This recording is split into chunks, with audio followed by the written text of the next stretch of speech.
to Causing the Effect, a podcast focused on the exploration of your mind, body, and spirit. Yo, what is going on, Causing the Effect community? Welcome to another episode. To my YouTube followers, the new people, shout out to you. Welcome to one of my favorite guests and one of the best people I know, Dr. Michael Nuccitelli. Dr. Nucc is a psychologist, creator, dark psychology. We're going to get into all this. If you like psychology, you like looking at it from more of a tech standpoint, more of an information age standpoint, this is the guy to listen to. Hit the like, subscribe, all that good stuff before we get into it. But Dr. Nucc, what's going on, my friend? Oh, good day to everybody. And what a day here in Brooklyn. Can you right now? Well, I'm in Sheepshead Bay. So down here, I just checked 67 degrees. It's incredibly gorgeous. It's like not sweater weather anymore. I just got my hair cut and it's hot. And everybody who knows me knows I'm from Brooklyn. Dr. Nucc is literally, I could throw a golf ball and hit him. So another Brooklyn guy. I'm really interested in this topic today because we're going to be talking about information age wellness. And I will let the mastermind describe this and we'll get into it. But I'm super excited for this from Dr. Nucc. So I'll let you take the floor. Okay, so well, before we get into, and again, thank you, Scott. I'm always honored to come on your show. Oh, yeah. You're just an incredible host, so thank you. So I'm going to read because you are actually the first individual, the first host that I've ever presented information age wellness to. Now, when I presented in Colorado and Vermont to the Psychological Association, I talked about it a little bit, but you're the first that I'm going to present this to and actually introduce the idea. So I'm going to read just one sentence, the definition, Please. Because as I said, I normally don't talk about this, but it's so important. So information age wellness explores how information technology influences people's physical, psychological, perceptual, and spiritual well-being in relation to self-preservation and humility. So that's what we're going to talk about today. Is we're living in the information age, but how does it affect the person who is a yoga instructor, somebody who's engaged in fitness, the folks that are engaged in your show, that follow you, that listen to you, that go to Dolphin Fitness, which is by you, is how do they, interact? How do they deal with the fact that we live in the information age? Beautiful. And this is such an interesting topic because as life has gotten quicker, life has gotten more emotional, it feels like, and it feels like everything in the world has been built for us to be like more consumer and buy this and get mad at this and go through this. And I just think we've kind of discussed this on a high level. And I think getting down to this nitty gritty of like who, what, where, and how this is going to affect everybody is interesting. So when did you start kind of contemplating this whole information age wellness idea? Well, it actually, thank you for bringing that up. It's like we practice. It's so easy, Dr. Nucc. It really is. Let's go back a decade, 2012. I'm coming out of my doctor's office. This is back when I was living up in the Hudson Valley. I'm, as you know, down here in Brooklyn. I come out and I come to a stoplight, and his practice was right across the street from a huge high school. And it was after, school. And there were approximately, again, I came to a light, it was a long light. And as quickly as I counted about 23 kids sitting in a group. Of the 23 people, again, I may not be exact, but I'm close. I counted 17 of them, Scott, were doing what? Not talking to one another and, talking about girls and on the phone. They were, looking at their mobile device. Mm-hmm. Now, this is 10 years ago. This is 2012, 2013, when these children, I hate to say children, but they were freshmen, sophomore, juniors, seniors, I'm assuming, all sitting there looking at and typing their mobile device. And that really hit me because when I was that age, obviously we didn't have mobile phones. We didn't have the iPhone. We didn't have any of that. And we were talking to one another. We were joking around, doing, somersaults, kidding. But that is when it really hit me. And it made me realize how everything is changing. So when we talk about the information age, we brought this up before, the information age, supposedly, it's a period of history, just like the industrial age and the Bronze Age, since the beginning of human civilization, but the information age began around, they're saying about the end of the 1970s. The birthday of the internet is supposedly 1983. So when I noticed this 10 years ago, seeing all these kids literally obsessed, it got me not so much concerned, but it got I started thinking, and that's when I started thinking, how many of these kids are playing ball? How many of these kids are actually asking, a girl out on a date face to face, as opposed to maybe texting? And again, this was 10 years ago, and that's when the light bulb went off about information age wellness. Back then, even now, I've always been fascinated learning about, Eastern philosophy, Eastern religion, in addition to all religious dogma. And that is when I came up with and wrote Information Age Wellness, which is thinking about how information technology affects cognitive, affective, behavioral, perceptual, our spiritual well-being, how we look at our physical, our body, how all of that relates to information age wellness. And that's why I thought I'd bring it to you. No, and I appreciate this so much. I think we're hitting something here. Like there's a crack opening of why is spirituality becoming such a thing in my life, and it's popping up everywhere now. And there's all of a sudden we got these Brooklyn kids coming up to me at the gym. Scott, there's just something about this. People email me, Dr. Nuch, and they say I feel like you're saying stuff that like is just needed, but it's almost like I knew this already, and I just need to know more. I think, and you could tell me if you agree or disagree, the attention is where. Managing our attention is the key to this whole process, because back in your day, you're talking to a girl on the telephone. That is that simple, right? Now you have social media, you have apps, you have your phone, you have all these different things, and being able to manage this, I think is going to be being able to proactively manage your attention is going to be a key. So being able to your hobbies, your interests, your relationships, they all thrive on attention, right? So being able to focus this in the right way. Because I see that the attention span is getting smaller. I see that we're kind of a little bit more, I think more kids my age are more like well-rounded and nuanced. But with that, you have to be able to manage your attention correctly. And what I think social media and all these other things are trying to do is get you just to kind of jump on theirs, because it's a monopoly and they want you to make money and all this.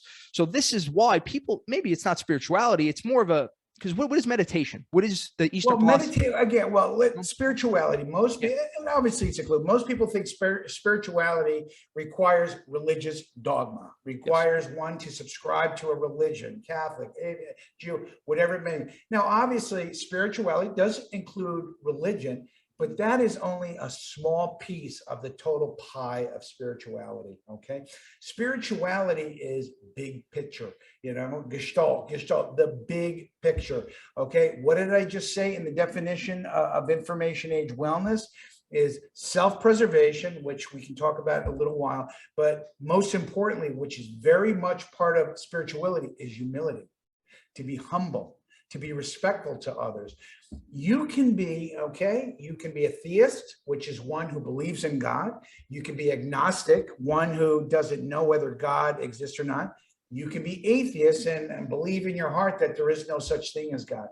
Whether you're theist, agnostic, atheist, you can still be spiritual. So believing in a God, having a religion has nothing to do with spirituality, okay? Meditation, yoga, Pilates. Some people who run feel they're having a spiritual moment. We were just talking before we started recording. I just learned about here in Brooklyn, Coney Island Boardwalk, also called Riegelman Boardwalk. And Scott, and to your viewers, I get on my bike Saturday morning and I go out there. The boardwalk there and back is 6 miles. When I say it's a spiritual experience, I mean, I'm not dissociating from my body, but I feel such humility. I'm in awe. And that's what I mean by spirituality as it relates to information age wellness. It is my connection, whether I'm connecting with God, whether I'm connecting with the ocean that I'm seeing, or whether I'm just so grateful for being alive and being able to bike ride on that particular morning. Yes. And I absolutely agree. And I think that's the beautiful part of spirituality. it's you pick your choice here. Do you want to believe in God? Do you want to believe in super consciousness people have heard? Do you want to believe in karma and your action? Yes. There's so many different options. And I think back in 250 years ago, it was more just we leaned on religion. And now we've just evolved a little bit. Nietzsche said 100 years ago, God is dead. And that's a conversation for another time here. But the key of this is being able to manage your material world, being able to manage your inner world, and now adding this other concept of this. You called it, I believe you always called it the digital world, or I forget how you called it, but this other technological world that's basically like another layer of this. And I think people are using spiritual techniques to really manage this whole process, because like we said about attention before, if you don't learn to manage your own attention, the media companies are going to do it for you. These companies employ, yes, they are. I didn't realize this, Dr. They're employing psychologists, they're employing behavioral experts whose sole function is to increase user engagement, which means all they're doing is trying to use conditioning techniques to reinforce consumer behaviors to make the company money. So the algorithm thing, they're getting you chase and chase and chase. All of these things are designed to consume your attention. That is the new thing. So I think if you don't control your own attention, let's say for me, I would say I was very much one of these kids. I cannot sit for 30 seconds by myself on the train. I use meditation. My little cousins who say, Scott, what are you doing? I can't sit and meditate. I say, listen, sit with your thoughts.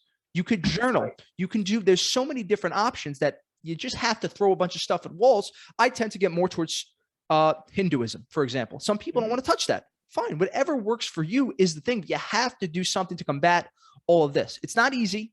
But if you don't control your attention, they will control it for you. And you are what your thoughts are, and you are where your attention is. So if your attention is on what Sally down the block has, she has a nice body, she has 1,000 followers on Instagram, blah, blah, blah, blah, blah. You're going to be thinking about this stuff all night. You're going to get eaten alive. Right. So, but exactly. And when it comes to information age wellness, the understanding what you just said of humility and self-preservation. And again, I've said this many times, and is put the devices down. Turn it off. Obviously, everything in moderation is what it's all about. I'm not anti-technology. I am not anti-social media. I mean, goodness gracious. Every other day, I post my ridiculous educational images for teachers in schools and whatever. So I am pro-technology, but what I'm not, I do not support is how technology is causing us to disconnect from ourselves.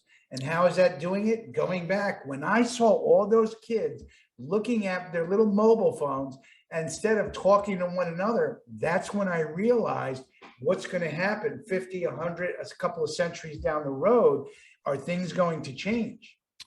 I think it is, Dr. News, because now I know we always get a little fatal on this, but this is what happened. I just dug deep on this, and what's going on is there is this constant stress stimuli going on that these social media platforms are trying to create. Mm-hmm. What those are doing is depleting our reserves of compassion, empathy, and like you said, humility. So we're becoming numbed, almost like anesthetized, the depressed, whatever. There's an emotional depletion.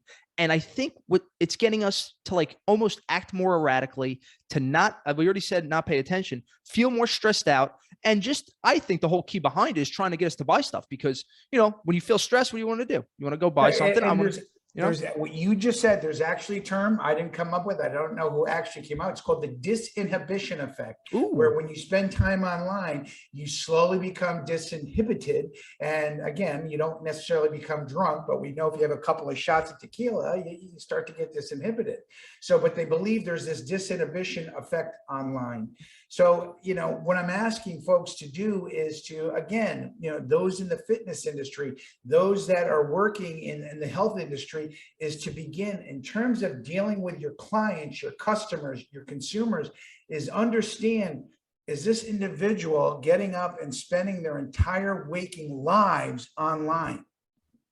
It's being willing to ask about that. And in your, however you develop, whatever your methodology is in terms of dealing with the public, it's understanding that most of them, from the moment they get up to the moment they go to sleep, they are online and dealing with social media or information technology in some way, manner, or form. And you said something important there. You said, the companies, right? The people at the top have to get on board here. Cause I think that this culture has become so hustle and bustle. Let's move and shake and work 20 hours. Okay, it's great. But and the value system here, I've seen it with people. It's more about this. It's about your clout, they call it, right? It's about this certain persona that you have. It's about money. It's about almost fame in a way with the Instagram. And it's like, I think there has to be if I may, influencer. Yeah, influencer, right? Right. That's what people get out of here. It's the values, I think, just have to be rearranged. And I guess it would start at the top and people like us talking about this. But for me, I come back to the rationality of the Egyptians, the pharaohs. They called it the logos, right? It's the rationality, it's common sense, it's pragmatism. And now, we are the country that's kind of getting laughed at about this stuff. I think it does come from the tone at the top, and people have to stop focusing so much on money. Now, my question to you, Dr. Nucci, is at what point do people have this change? Because to me, it seems that we don't change unless something dramatic happens in a negative way. Well, it's unfortunate as part of it, whether you're an American, whether you say, is we tend to respond to when something major happens, is then we stop, we take pause, and we think about it. But what I'm asking for folks is to not allow that to happen. Obviously, we're not going to talk about cyber terrorism today. We're not going to talk about, some country shutting down the entire network.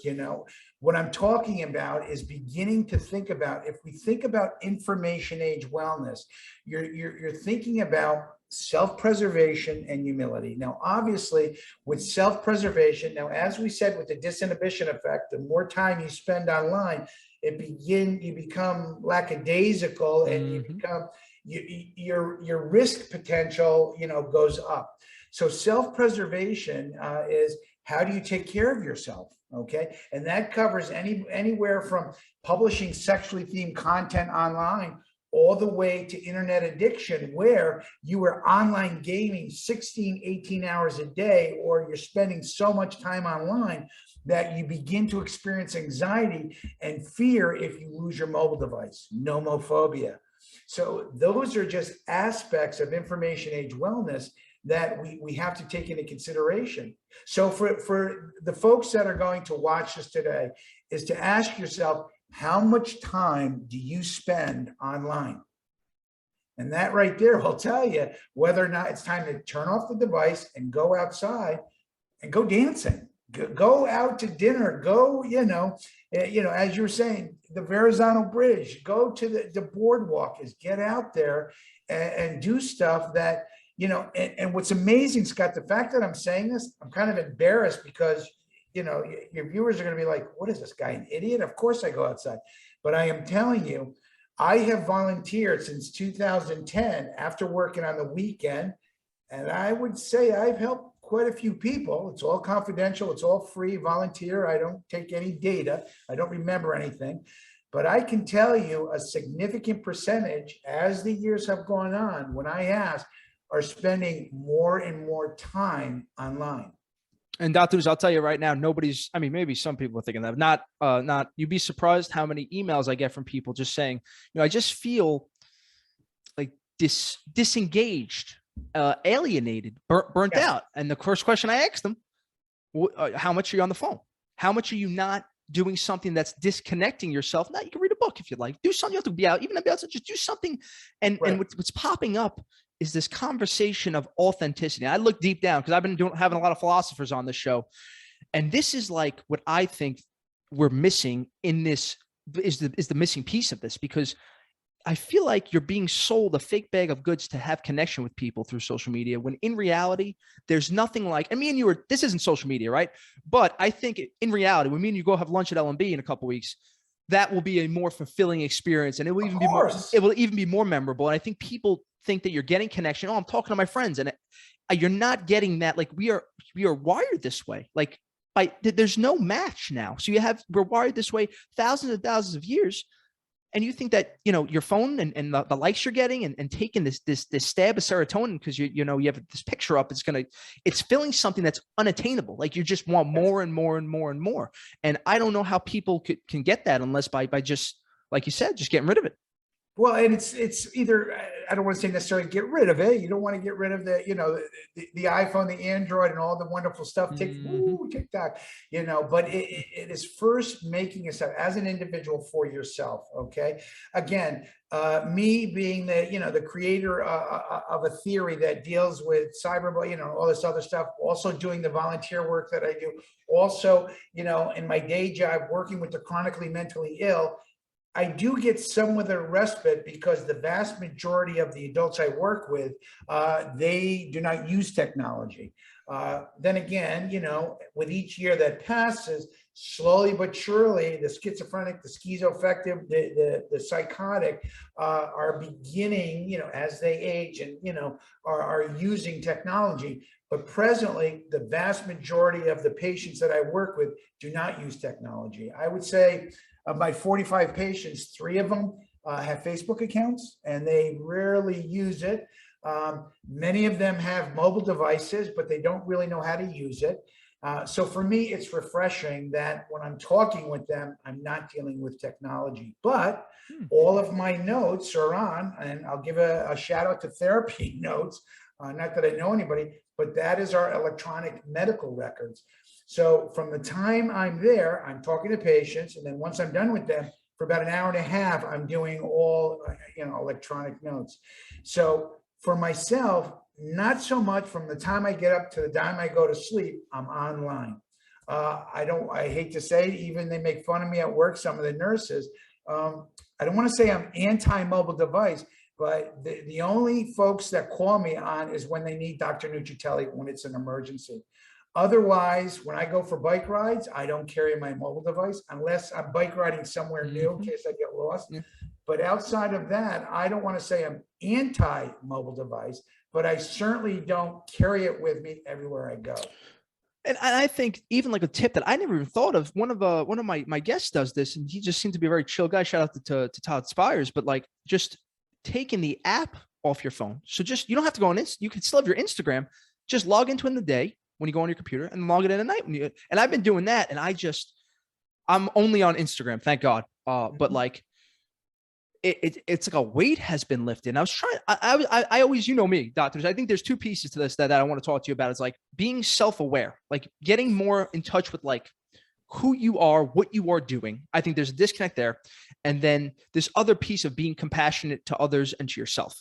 For me, these are things I struggle with. This voice in my head, especially when you're comparing and you're seeing all this stuff and liking, who's liking the podcast, all this stuff. It's just a torture. And I learned, there's a couple studies done in Stanford. I have this up here. Dr. Robert Chaffin from Stanford did a meta-analysis. I'll post this up there for everybody, that self-compassion can function at a higher level. It improves confidence, it reduces stress, it builds resilience. So it seems that the self-compassion is almost the direct opposite of what social media puts you through, which for me, I was like, wow. So I've been working on that this week, and I'm like, wow, like just talking to yourself like in a better way and not being so, because that perfectionist, and you just want you to be perfect, and yet you have that, and it's just, you're playing a game that you can't win. Right. Well, I mean, again, I will talk Adler, where I got my doctorate degree, who I subscribe to, is that we come into this world, we go out of this world, and what we're first and foremost, we are pack animals. We are social creatures. We survive and we thrive in groups. So Adler believed from the moment we're born to the moment we go, to the netherworlds, we are looking to be validated, to be accepted, and to be part of a group. So keeping that in mind, when you take into consideration social media and being connected, the opposite is happening. It's causing us to disconnect. And what people are doing is they look to social media, they look to their online lives, their online presence, to see if they're getting likes, to see if they're being appreciated, to seeing if they're getting validated. And this is the problem. And I believe with the Z generation, far younger than me and a lot younger than you, is for them, and it's only going to get worse unless we do something, the prepubescent and the pubescent child, the early teens to teens, is when they go through puberty, okay? That is when identity formation begins. We all have gone through this. The child slowly, moves away from the parents and the family, the primary caregivers, and then moves into peer group. That's what happens during the teen. And then once we get to our late teens and our early 20s, then we are supposed to individuate and become ourselves. But the adolescent years, as I said, is when the peer group is most important. And that is when individuation, the personality is really beginning to set. Now, if I'm spending my life online and I'm relying on what, others are saying about me online, and that's impacting my self-identity, my identification, my self-esteem, well, if I'm not getting pats on the back all the time, all of a sudden I'm starting to get angry, and I'm just going to start to have self-image issues. Mm-hmm. And there's, like, you see what we're saying here, there's so much work to do and so much that you have to be really aware of. We want to be naturally and inclined to be a part of a herd, but as Adler said, as Jung said, you have to kind of start individuating yourself in your 20s.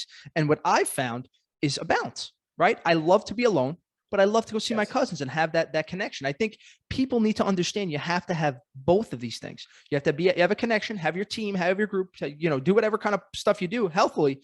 But at the same point, you have to be able to sit with yourself, sit with your thoughts to really align your values, because then you'll just be told by everybody else what to do. Even if it's your parents, like that's the way I was until I was 25.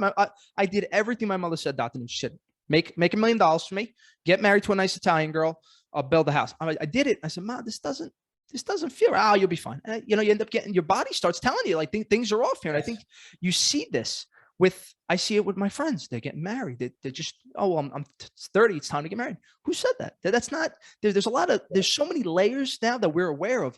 It could be overwhelming. Now, what do people do here to kind of, if just what's the best step, Dr. Nuce?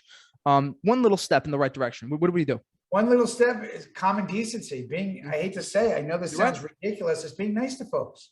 Yeah. Being respectful, every day, obviously the ebb and flow of our mind, some days are better than others, but you can always be a decent individual. You can always be courteous, to be compassionate, to give a damn about what's going on with those around you.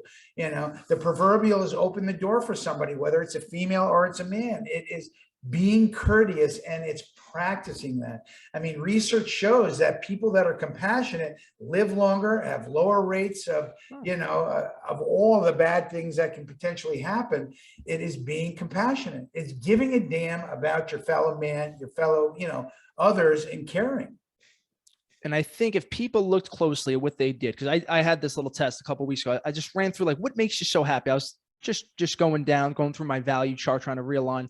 And the one thing that just made my day, I thought about it and I started crying. I was just helping this big gentleman in my gym with just some stuff. And now he's my friend. And it's just like, it's so meaningful that people don't look at people like people anymore. And it's like, even I was doing that. I'm the big tough guy in the gym. Don't bother me because I gotta get focused and mind muscle connection. I'm like, yeah, who the fuck am I? So humility, because that's something I need, Dr. There's just a little bit more humility, but just seeing how, like, I couldn't believe how happy I made somebody. And like, that gave me like a feeling that there's nothing better than nothing better. The women, the booze, the coke, the drugs, all of that. It doesn't even match up. Just simply being nice to somebody. Right. And under information age wellness, it's understanding we live at the beginning of a period of history that's going to last centuries. And as I've said, when we've talked before, what we're starting to be introduced to are the concepts of virtual reality and artificial intelligence. 100 years from now, the entire human condition is going to be very different than it is right now. We think we're so advanced right now with technology. We're not even... We are living in the wild, wild west compared to, what it's going to be like a century down the road. So what I'm asking is for folks to understand now. It is beginning to understand in relationship to technology. Does your self-esteem come from you and your loved ones, or does your self-esteem come from your social media and how many likes and how many pluses or hearts or whatever you get when you're online? Yeah, no. And now listen, let's take 50 years in the future. We're in the metaverse. Me and Dr. Nuce are doing this in the metaverse now. Do you think that that there, I mean, by that point, there's going to have to be regulations on this stuff, right? You can't be having people jump into another world and flying around and doing all that stuff without, because like you said, Wild Wild West, this is, I feel like people are going to look back at this time 50, 100 years from now and go, we could have just tweaked some things and had a little bit more regulation on this. Yes, I'm hoping someday I don't know, 50, 100 years, iPredator, it deals with cyber, but the reason why I came up with iPredator, which is, the dark side of cyberspace, is because we're living at the beginning of a period of history of the information age where people can treat each other, which is such vitriol and literally, and again, I don't use evil lightly, but literally can be evil to one another online. And it just amazes me how we treat one another, whether, we disagree on ideology, whether we have different politics, whether we break up with that person that we thought we loved 6 months ago. Now we're posting those sexual images that she sent me. This is how crazy it's gotten when it comes to information technology and social media. Yeah, no, absolutely. I was just reading I was reading the study on overweight girls and how they react to certain things. I just didn't, for me, I never, when do I put myself in the mind of an overweight young teenage girl? And they were just going through like, what a little emoji, like one of the like, oh, you're gross emojis, and what that does to them on a psychological level. Oh my God. It's such a, it like bugged me out because I'm like, oh my God, imagine somebody saying that to me. I can't stand this. Thank God thank God there's nobody crapping on the cause and the effect Instagram, Dr. Nuccitelli. Please, nobody do that. But no, it's just scary stuff. Now, here's another thing I wanted to ask you. Isn't it interesting that I feel like the hard sciences have really sped up in the last 40 to 50 years. And now it seems that social sciences are starting to catch up, and not even like catch up like, oh, they're here. It's almost like they're necessary and needed. Why are we talking about psychology more? Why are we talking about philosophy more? Why are we talking about all these things? I think there's going to be a big balance to offset the power of the dark side of the web. Almost. That's what you and I are doing right now. Yeah. Not to toot our horns, causing the effect. Hopefully we cause it. Boom. It's not being done. It's psychology, sociology. Again, before I wrote Information Age Wellness, over the course of a year, I went, and in the course of, they never knew, I had asked PhDs, JDs, medical doctors in my travels through work and stuff. I think I got 45 or 46 in my little mini internal study. I had asked each of them in our conversations is, when you have a new patient or client come in, and you're doing what's called a biopsychosocial or data collection, you're getting data. What's your problem? Why are you here to see me? Essentially, biopsychosocial data collection. Not one of them, again, this was 10 years ago, of 46, not one of them asked the individual, the patient or the client, about their cyber life, on what they were doing online. Now, mind you, this was 10 years ago, but still, even back then, this was also around the same time. I saw that group of kids out there, the majority of them playing with their mobile devices. Mm-hmm. And here I'm asking my fellow professionals, do they ask about it? And not one individual would ask as part of data collection. Jesus Christ. Now you would know, but this better than me, because I haven't, I do checkups here and there as a guy, but I'm pretty healthy. Like with young kids, and you're going to a doctor, is there mental checkups happening? Like why is there a physical checkup and not a mental checkup? I don't know of pediatricians that do a mental status exam, but even with a pediatrician, I mean, what they're starting to find out is that the kids that are doing so much online gaming and bent over, I don't know the actual name of it, but a lot of these kids are, I hate to use the term hunchback, but because they're spending so much time, like this, they're starting to get pains and having issues. When you're sitting and you're online gaming and you're spending hours on it and you're not outside exercising or doing anything related to sports, well, what are we seeing? We're starting to see that children are becoming increasingly obese. Now, obesity in this country has been an issue for decades, but it's only becoming worse because all of us, not just children, are spending all of our time online, sitting on our ass and doing something, whether it be by desktop or walking. We're certainly not running when we're using our mobile devices. Nope. That's it, man. Dr. Nooch, anything else you want to talk about or bring up or anything with information no. age? Dude, this was such a good one. And I still remember for people who me and Dr. Nooch did an episode.